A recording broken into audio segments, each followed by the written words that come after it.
Hello, everybody. My name is Adam Thorne, and welcome to the Australian Aviation Podcast. It's another week, and it's another change to our studio here. It is getting constantly upgraded. We are but weeks away, I believe, from having an ABC standard studio. That is how fast we are progressing. But despite the fact that technology is getting better, we're still down on a co-host. I am joined by Jake Nelson, but I'm not joined by Benjamin Foster. I don't know if you've ever seen Close Encounters of a Third Kind, where people just start disappearing. Well, I mean, no, I haven't seen Close Encounters of the Third Kind, but clearly, look, there were rumors that once Enoch has marked you, that it is impossible to escape his dread clutches. No matter how hard you try. You may think you may be free, but the second you let your guard down, he just grabs you and drags you away back into his dread lair within the air vents. So I suspect that is what happened to Ben. So when I grew up, one of the things I used to be really into is watching UFO documentaries. Explains a lot, doesn't it? And one of the recurring themes was when people, like the aliens, would abduct you and may put like a microchip in your belly button or something, or underneath your belly button, and that meant you get abducted multiple times. So essentially what you're suggesting is that Enoch's got a sort of microchip style system. Well, not necessarily a microchip. Perhaps he has been sent, or perhaps it's some kind of eldritch mark that Enoch has placed within Ben's soul. What do you? I mean, I didn't think Ben had much of a soul. So, what is it about? Less now that Enoch's what is it? Do you think about Ben that has made him such a target for Enoch? Because he's not gone for me and he's not gone for you, but he's obviously seen Ben and thought, this guy, he's just what I need. Look, I really couldn't say. I mean, we have established that Enoch can briefly be repelled by sufficient prayers to the aviation gods. So it is possible that while Ben does work for us and did pray to the aviation gods to escape, that he is ultimately faithless, whereas we are the chosen of the aviation gods. And our divine auras just repel the dread Enoch. Of course, now saying that might just be tempting fate. So I wouldn't care to speculate much further. No. And the great thing about this is that obviously we are gearing up for our inevitable debut on TikTok. And that what we just said there, that is part of a kind of Enoch Chronicles, which is going to go on TikTok. We're going to become, well, I say you're going to become massive. Yeah, and nobody who watches this podcast, that clip on TikTok, is going to have the slightest idea of what we're talking about. No. Nothing to do with aviation whatsoever. No, not at all. Now, I assumed that when we got you on TikTok, this would be your big break in the world of media, but I was informed, or I found out earlier today, that in fact you have been not only a star of stage, you have been a star of stage and screen. You were, in fact, 4 years ago, a successful contestant on Mastermind. Well, I mean, successful is a relative term, but yes, I was on SBS Mastermind back in 2019. And people want to know more. Don't be modest. Tell them more. So you actually won the episode. So I went on the heat for Mastermind with the special subject Hitchhiker's Guide to the Galaxy novels. I got through to the weekly final by 1 point. Unfortunately, I just got pipped in the weekly final. They got me back in their second chance round, but I was sort of less successful there. But I was on 3 episodes of Mastermind back in 2019. That's pretty good. And I bet that was repeated a lot during the pandemic. That probably got people through it. Jake, do we have any shout-outs at all before we... No shout-outs this week, except to all of our listeners out there who I am sure are having a wonderful time out there in aviation land. Yes, well, I do have a bit of a shout-out, actually. I don't like to do internal politics on this show, but I'm going to do a little bit of internal politics, eh? I'm as a journalist like you are. I'm all about freedom of speech. I'm all about, reporting the truth. And on the last episode of the Australian Aviation Podcast, I talked about the British Defence Secretary, Grant Shapps, who got into or hitched a ride on a RAF Super Hornet.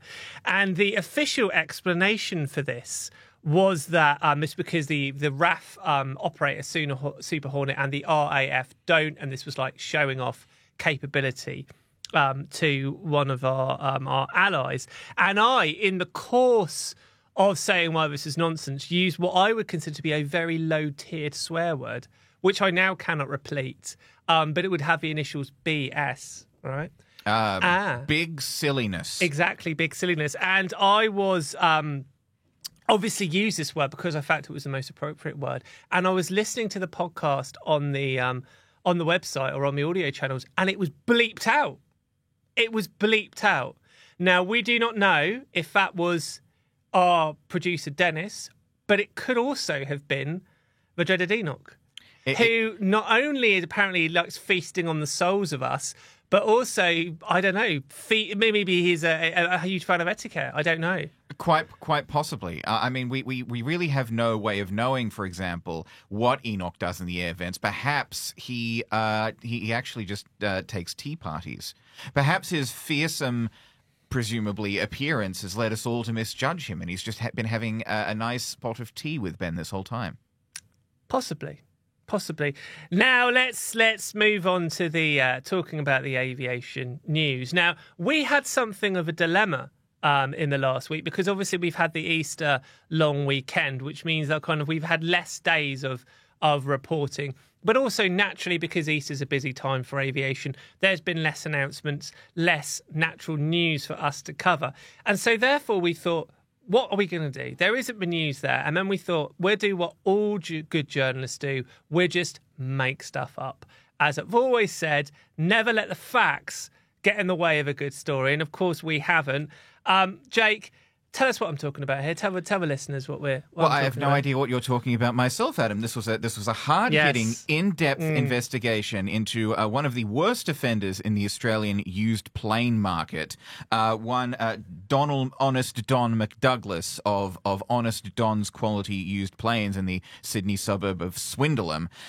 We received word that Honest Don had been was possibly the dodgiest used plane salesman in Australia, and so we did a deep dive into his dishonest tactics, including false marketing of planes, selling clearly defective planes to poor innocent first plane buyers who didn't know any better. Honestly, I'm surprised that this guy hasn't been shut down already. So this was a Four Corners style investigation. You took it upon yourself. Hidden camera and everything, yes. Hidden camera. So you've gone in there and you've exposed this charlatan. Yes. Which is great public service journalism. Absolutely. Great public service journalism. I understand that you later kind of called him up to get a statement after you did this expose. What was the reaction? Look, we confronted him with the evidence by email. He sent us an email back accusing us of spreading fake news, clickbait, all sorts of other words that I won't repeat. Clearly not a man who is used to having his dodgy dealings exposed by such reputable institutions of the media as Australian aviation. And when was this published, Jake? Well, look, for anyone else who may have been cheated by Honest Don or who is concerned about the impact of this shonky dealer on the Australian used plane market, may I just say April Fool. Because this was published on April Fool's Day, and none of that actually happened. What I like is there's a lot of nice touches here. The Sydney suburb of Swindleham. I'm assuming that's not actually a suburb of Sydney. There's one called Sydenham. Oh, yeah, no, I know that. I know that was a nice little touch. You also did the backronym, which was gotcha, but you spout it out. Yes, the Global Official Task Force for Candour and Honesty in Aviation. That's quite good, actually. That does work. Did you notice that the regulator from Gotcha was Avril Fou, which is French for April Fool? That's nice. Now, it was of a very, very high standard. Admittedly, you probably spent too long on it. It was almost too good. Were any of our readers, any of our commenters, was there any comments on this? Was anyone? Well, look, I believe we did get at least one comment, who appeared to believe that this was a genuine story. That's on our part, but that comment was later retracted. So names will be redacted to protect the innocent, and also because I don't remember what the name So was. somebody's gone, they've believed it's real, they've probably posted a snarky comment, then realise what's happened, and then the humiliation of having to go back. Quite possibly. I can't speculate, Adam, but no. Most of our commenters did pick up on the nature of this story, though. There were a couple who said, "Well, it did take me a minute," but we did hopefully give people a bit of entertainment over what was a reasonably dry long weekend in terms of aviation news. It was. Now, I'll say one of the reasons we did this is because April Fool's jokes, generally most years, are something that a lot of airlines do get involved with. I don't know why aviation has taken it upon itself to make this a thing. But obviously, if the industry's doing it, then we're doing it. Was any other airlines get involved in this locally, internationally this year? So Jetstar was possibly the only local airline to do an April Fool's Day prank. On Jetstar's Instagram, it posted a picture, basically advertising that it would charge people $2 to reserve their armrests in flight. They called it Rest Assured. That's brilliant, That to be is. fair. That is brilliant. Now, I think that Jetstar should go further for its April Fool's Day pranks. I believe that Jetstar should one year announce that it is changing its name to just Jetstar, like drop the T, and say that its planes are now going to be staffed exclusively by circus clowns. I could see how that could backfire on them, though. I could see how many commenters would say the inevitable, but you're already staffed by clowns anyway. So I'm sure I'd like to think that would have occurred to them. But the armrest thing is genius because that is. And there've been a couple of other sort of from around the world. I don't know if you saw Emirates had a big announcement that they were doing this new luxury tower in Dubai with apartments inspired by its first class suites, and even its own private airport. And you can see a picture of this Emirates tower in Dubai with Airbus A380s just sort of rolling along a runway, suspended at hundreds of feet in the air, which is very clever. Iceland Air had this. Supposedly, they were launching a dating app so that you could, swipe to match with people on the same flight as you. As our colleague Daniel in the office said to us, what happens if it looks like you've matched with someone sat next to you? You go and have a chat, and then they turn around and go, I'm not interested. And then you're stuck sat next to them for another 10 hours. You're in a world of trouble. Yeah, no, it's not... it's possibly thankful that is not real. There has been a few around... EasyJet apparently rebranded EasyJet Holidays to EasyJet Holobobs. Whether you're looking for a summer holobob with your Huns, a Crimbo holobob with the hubby and famalam, or a spring holobob with Bay, we have just the holobob to make your friends jelly. Amazeballs. I'm not sure about that one. That's almost a little bit too silly. And there was another WestJet up in Canada. Said that it came out with this, helmet that you put on your head, and it beams AI-generated memories directly into your head. So even if you can't go on holiday, you can remember having been on holiday thanks to this miraculous new helmet of theirs. That's not that much different from when Qantas were doing these kind of scenic flights during COVID, where you went on a flight purely just to have a fly around in. That is true. So it's not actually, again, this is not beyond the realms of possibility. I'm sure Elon Musk is working on something where they can beam stuff into your brain. Quite possibly. One airline that was surprisingly quiet on April Fool's Day this year, because they do usually do a prank, was Virgin Australia. Listeners might recall, or aviation enthusiasts might recall, last year they had this fly cleaning service where you would give them your laundry on your flight and they would dry clean it for you in the air. And I think back in 2019 they had this fly food thing, which was basically like Uber Eats, where you could order food from a different city and they would fly it out to you on Virgin planes, which I could see people taking you just up. warm it up when it gets there. You keep it in. I think that the idea was that they keep it in like the galley warmers to keep it warm that makes on the sense. way. Yeah. That's not beyond the realms of possibility. But Virgin did not do an April Fool's prank this year, which was slightly disappointing. I think one memorable year was 2020, where instead of doing an April Fool's prank, they actually did something very real, where this was where most of their planes were grounded or in storage. So they took the toilet paper rolls that would have been used on those planes while Australia was in the midst of a critical toilet paper shortage, if you will recall, back in 2020, Adam. And they gave the toilet paper to community groups and charities like the Salvos. So that was nice of them back in 2019. But no pranks from Virgin Australia this year, unfortunately. But it's time to put on my hot take hat for a second here. A new segment of a show that he hasn't got signed off. Go on, do it. Well, it's a lot of people rag on, corporate April Fool's pranks. But honestly, I like them. They're fun, they're cute. People obviously put work in on them, and it's nice, and as long as it's clearly a joke and like nobody's getting hurt. April Fool's pranks are fine as long as you're not a jerk about it. I've got to say the Virgin one with the dry cleaning, I would have 100% believed that. But I also could see some people believing it and then getting on the aircraft and being like, with their suit and being like, who looks after this? I've brought a week's supply here. Yeah, no, I can see that being a problem. But no, thankfully, all of these April Fool's pranks were just pranks. Although, again, would be nice to order up some hot food from Melbourne and have it sort of flown out. Don't know what state it'd be in when it got here, but it sounds nice. So what we're saying, 10 out of 10 to Jetstar for getting involved, 10 out of 10 to yourself for getting involved. Qantas and Virgin could do better. Very, very let down. Yes, yeah. Very no, let down. We would like to see more goofs from our airline, more fun goofs, I should say, from our airline industry. Not the kind of goofs where bits fall off the plane. That's not the kind of goof we want to see.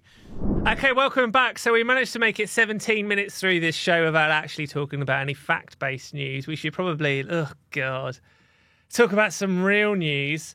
And it has been relatively quiet week, but what we have seen is a lot of unhappy people in the industry. There's been a couple of stories involving strikes and potential strikes. Jake, do you want to talk us through them, because there's a little bit more to some of them meets the eye? Yeah, so this was basically, first of all, as an update on the network aviation industrial action from a few weeks back that we sort of missed because it was it kind of came out during a quiet period. But that network aviation strike over in WA, the Qantas, Link, Charter, and FIFO pilots, the Fair Work Commission did hand down an intractable bargaining decision, so they are sort of sorting that out now, the strike action over in WA. So this is basically when the parents come in the room and go, right, you can't sort it out, we're making a decision. Yeah, exactly. And this was something that Network had taken to the Fair Work Commission and gone, look, this is not budging, we need you to come in and sort this out for us. So that happened a few weeks ago. More recently, we've had these threatened strikes by the aviation firefighters. And the latest development there is that these fireys are saying they're going to do a 4-hour stop work on the 15th of April. So in the morning of the 15th of April, the fireys are going to stop work. And the fireys have claimed that they have gotten hold of these leaked Air Services documents, which say that that staffing levels are in crisis. Airports are at critical risk. A lot of sort of doom and gloom. We've contacted Air Services about this. Now, these were not, as it turns out, leaked documents that Air Services were trying to keep secret. These were publicly available. They were submitted to Senate estimates. So they've been out sort of in the public domain for a while.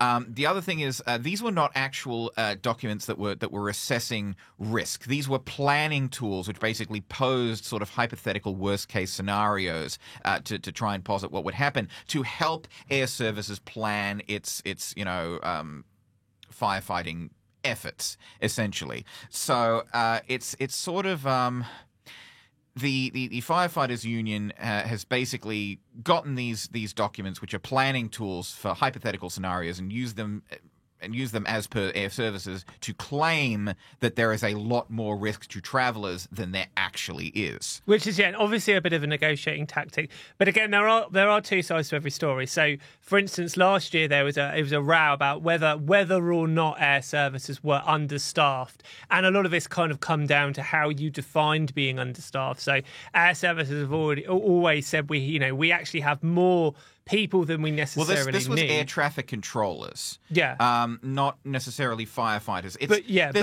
As an example, but this is still Air Services as a body, right? Yeah. So essentially, Air Services were accused of not having enough staff, and they said we did have enough staff, but it's kind of how you define it, because obviously they might have cumulatively enough staff, but not necessarily enough people in certain positions. And there was obviously examples where airlines were saying that there were delays or there were cancellations due to it. So it's never, the point I'm making is never necessarily the case of fact or fiction, right or wrong. This is a knotty things, and there's all sorts of different sides to the story, as this kind of incident this morning sort of highlights. Yes, and Air Services has been saying quite insistently that it is not understaffed with its firefighters, that it has more firefighters joining this year. It's sort of permanently increasing its cohort of firefighters, and Air Services is basically saying, the union, this is not really about safety. The union is angling for a 20% pay rise, which we cannot provide. So they're saying that really this is an attempt by the union to, make it look like there's a catastrophe at Air Services, so that, Air Services will feel pressured to agree to, the union's demands. And what the union really wants, says Air Services, is that 20%. Yeah, and I think I said this on the show last week, or maybe the week before. Whether you agree with it or not, or whether you think it is true or not, a common negotiating position in the industry is always to take things back to safety, because obviously when you take things back to safety, then it becomes about whether consumers are being endangered. And so what happens is you say, if we are short-staffed, that means people are working longer or worse shifts, therefore they will be more tired or more fatigued. That therefore puts people in danger. Again, there's two sides to that story, but of course they will always play that up and play down the monetary sort of demands. Obviously, Air Services as well will argue in both cases of the fireys and the air traffic controllers that their hands are tied. There is only so much money in the pot, and there's only so much they can do. Yeah, exactly. So, and Air Services being a government body, presumably there's sort of like there's regulatory constraints on what they can offer. If they wanted to offer 20%, they presumably they couldn't. I think they've been saying that 11.2% is kind of the best they can do. Speaking of the air traffic controllers, this was a story that you handled, Adam. The ATC's union, Civil Air, has said that it's going to the Fair Work Commission to try to get a vote for its first strike in more than 20 years. So why don't you, given that you did this story, Adam, why don't we throw this at me? No, completely correct. You've got to do some work, Adam. So this is one of the interesting things about this, is that usually we would report on there's all different sort of stages, but there's kind of, if you want to have a strike, you have to go to the Fair Work Commission, and you have to basically apply for the right to have a vote. You then have a vote. The Fair Work Commission announce the results of that vote under certain, situations, and then you can begin your strike action, and you have to do that so that it's protected in law. That's why it's protected industrial action.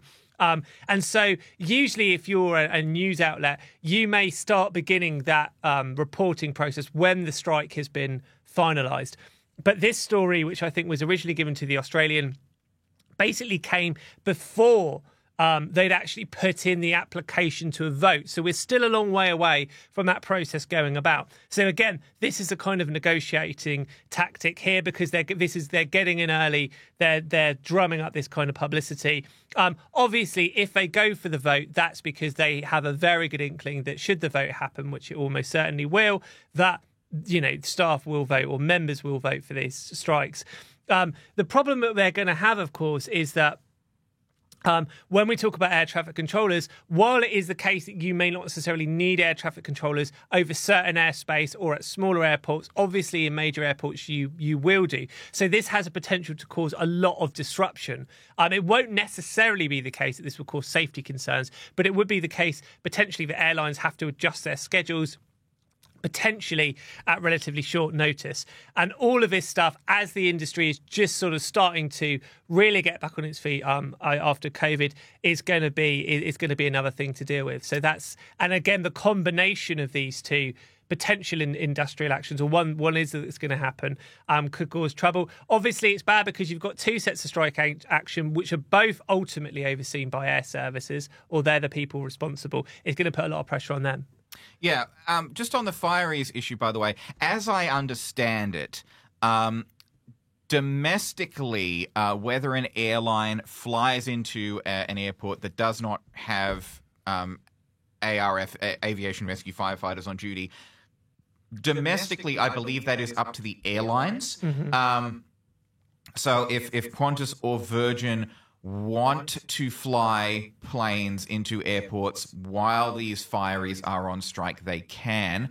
I believe it's different internationally. At least that's what I'm given to understand.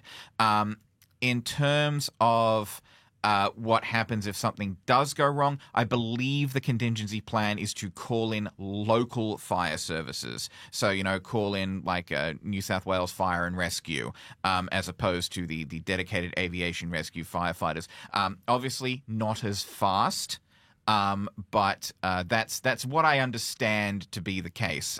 If something does go wrong and there are no ARF services available. And a lot of the time as well, sort of give people background, it's not necessarily the case that the fireys are there purely to put out fires. If, as we saw last week, there is an incident in the air, although I think it wasn't necessarily the case in that incident, but if there is an incident mid-air and a plane has to come in and make an emergency landing or has to potentially get a priority landing, often what will happen is the emergency services are called to be there on standby. So that's why that is so important, because sometimes if an aircraft takes off, something happens and it has to turn back, then you need people there at quite short notice. Yeah, so this, I believe, would be a 4-hour stoppage by the firefighters on the 15th. So we shall have to see how that all shakes out, essentially. Yes, and we will stick with that story. Okay, moving on to some other big news of the week. Shall we talk a little bit about Jetstar connecting Broome with Singapore? I'll go on, Adam, as a treat. As a treat. It's got a lot of people talking in the office, and people were saying quite controversially, why would people from Broome want to go to Singapore? Or why would people from Singapore want to go to Broome? Wow. Yeah. So this is by Jetstar Asia. So this is not the Australian sort of arm of Jetstar. This is their joint venture overseas, which is based out of Singapore, Changi.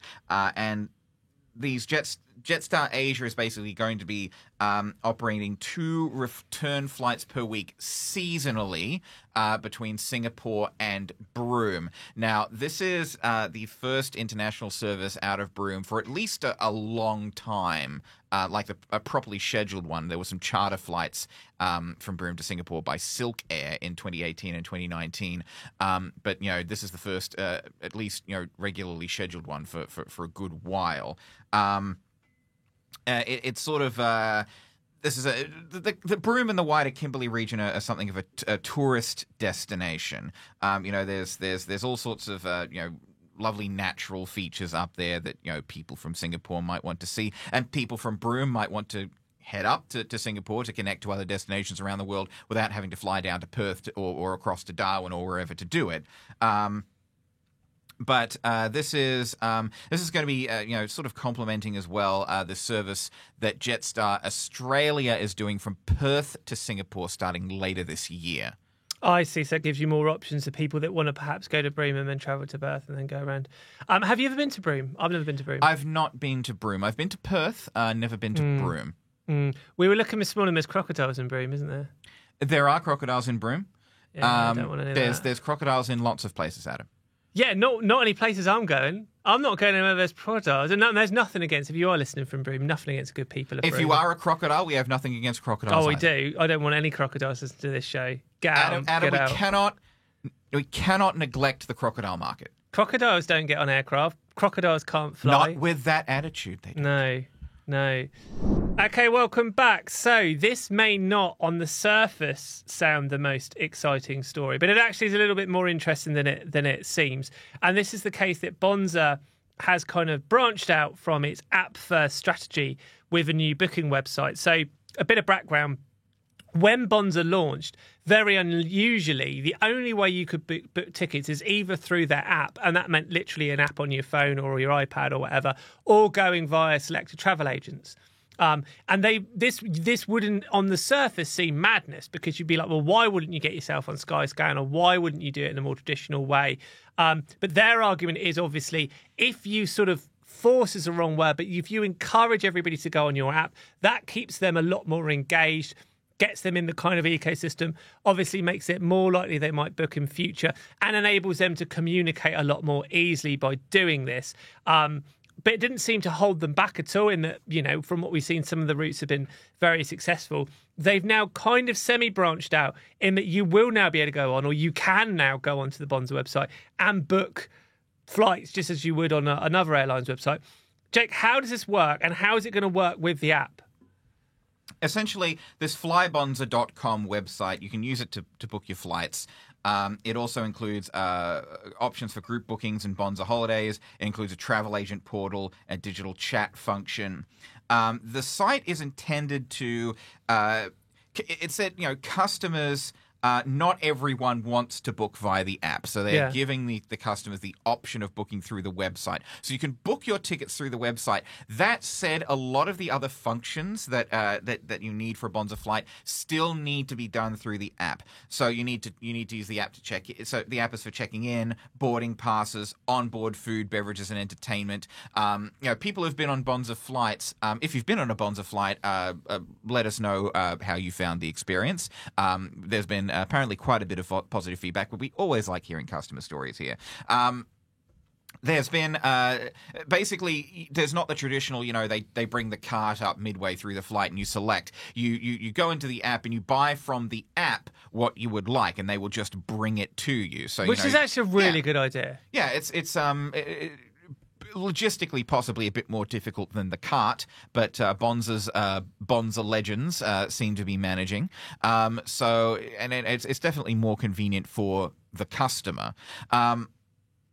So this is basically most of our Bonza is basically saying, look, most of our stuff is still via the app. If you don't want to book your tickets on the app, you can go to our website to do it. So I really like this, because I am the sort of person that I really hate technology, and I'm always like the last adopter at anything.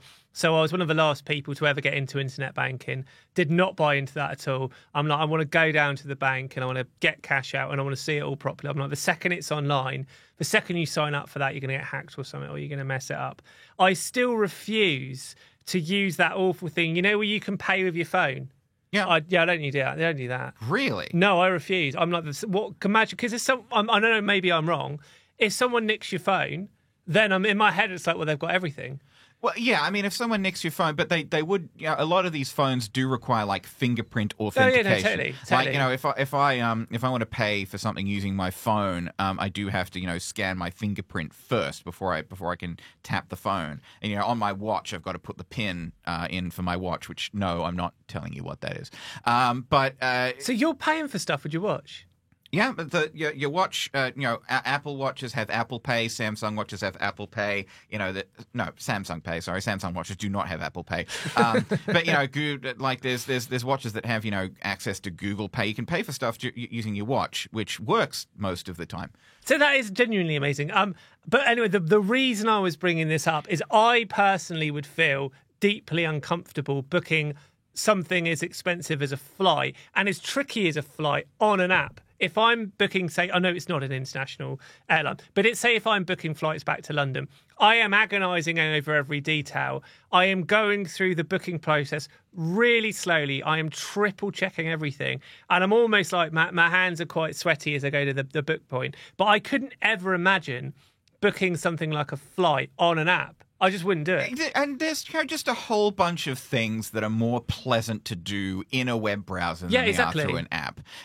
It's like being able to use a physical keyboard is nice. I like using physical keyboards. Yeah, so it's good to understand that Bonza hasn't left old fogies like me behind. Well, not everyone is as au fait with the world of smartphones as the younger people might be. So they would be perhaps more used to be booking online through an internet.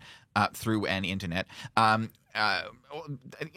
course, they could go to a travel agent, but it's sort of a midpoint between the everywhere nature of the app and the sort of the physical experience of the travel agent. You got the booking site right there in the middle. What they're also going to do, which is quite clever, because it is opening up options for people, but it is the case that you have to get the app to get your boarding pass and stuff, don't you? And to do all those other clever things. As I understand it.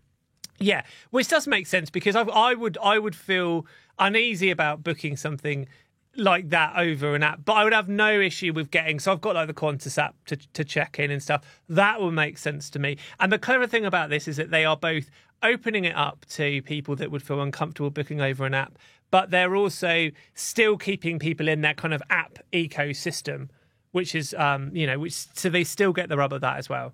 Yeah, exactly. So it's a clever move by Bonza. Clever move by Bonza. And by the way, Bonza has just launched its route to Launceston from the Sunshine Coast over the weekend. Yes, which I think is another one of their first ever time anyone's flown between those two destinations before. Well, that is probably almost it for what has been a quiet week of fact-based news. Is there anything else I've missed out here, Jake? I believe one of our listeners has issued something of a challenge to us. Oh, yes. Don't mention who exactly. Just tell us the broad, what type of... Now, we discussed last week jet fighter flights. You can go on Redbubble or whatever. You can get a jet fighter experience. Now there is a company who we will not name. No. But they have issued a challenge to us saying they're offering. They're offering us, either of us two, or anyone that we nominate from Momentum, the experience of a jet fighter flight. And what they've said is we're offering both these journalists or anyone they nominate from Momentum in their stead, if they are unable themselves, chicken emoji, to participate. Oh dear. Now, what I would say, and I'm going to get into a lot of trouble for saying this, because I've been told not to say this, but Benjamin Foster, probably now dead to be fair, but if he having a lovely tea party. He isn't, it's fair to say, the best flyer. When he gets on those Dash 8s and there's a bit of turbulence, I mean, he's pathetic. Like, he's in tears, he's shaking. Wouldn't it be funny to get him and put him in a jet fighter? Could you imagine? And then what we could do is we could film it and get that on TikTok, and it could just be like Ben crying and shaking and being broken, and we can just get this on, and then it can go like viral, and it could be like Australian Aviation sets up this bad flyer, and he's just having a panic attack. Why would we be so cruel? Oh, it would be great, wouldn't it? It would be good. It would be good. We're not in the business of torturing people. Aren't we? We're in the business of quality aviation journalism and getting our pictures right at least 2 out of 3 times. Yes, exactly. Well, I don't think this has been the finest episode for quality hard-hitting journalism. It's been more nonsense and made-up stories than normal. But what I would say, 10 out of 10 to us in a quiet news week with the Easter holiday. Stories are going out. Podcasts are still happening. What do you want? We're making it work. We've got our ears to the grindstone and our noses to the something else that's not a grindstone. Something else that's not a grindstone. Right. Well, I'm going to wrap this up at 39 minutes and 30 seconds. Jake, thank you very much for joining us. Thank you, Adam. Ben, thank you very much for joining us. Just look up. Yeah, just for those listening, Jake is looking up at the vents. Can't hear anything. Can't hear anything. We don't know if that's a good sign or a bad sign. No. We will be back on this show the same time next week. But for now, from us, goodbye. Goodbye.